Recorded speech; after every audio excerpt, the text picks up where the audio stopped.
Люди храпели, храпят и будут храпеть.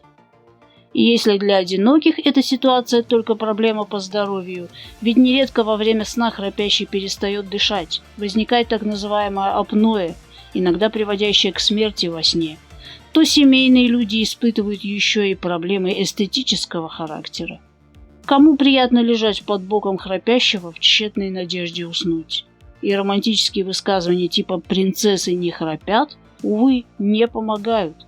Храпят и еще как. Расскажу о муже моей знакомой.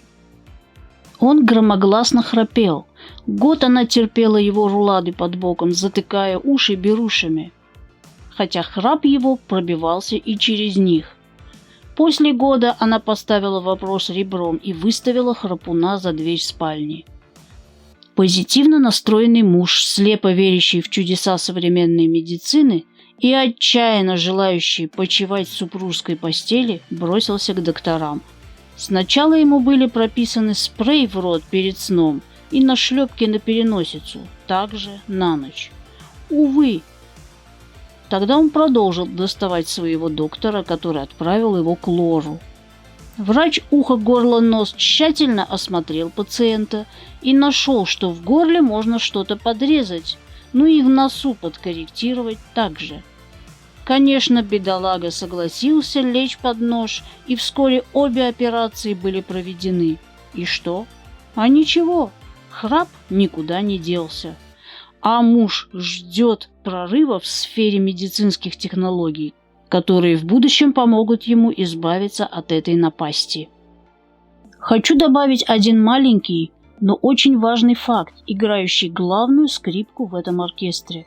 Муж находится на стандартной американской диете, то есть потребляет много сахара, мучного, маргарина и дешевых полуфабрикатов типа рыбных и куриных палочек. А это к чему, спросит неискушенный обыватель? А зависимость прямая. Все эти индустриально обработанные продукты вызывают воспаление печени, ее жировое перерождение и неспособность противостоять образующимся токсинам, с которыми здоровая печень успешно борется. Больная печень вызывает отек основания языка, который и является причиной злосчастного храпа, как бы это неимоверным ни казалось. Вы замечали, что обычно нехрапящий человек, напившись, храпит всю ночь?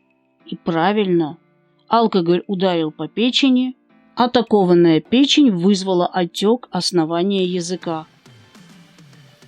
Ну а как же обстоят дела с храпом у карнивора? Карнивор бережно заботится о своей печени, поставляя ей жизненные необходимые животные жиры и полезные протеины. А печень очень благодарный орган.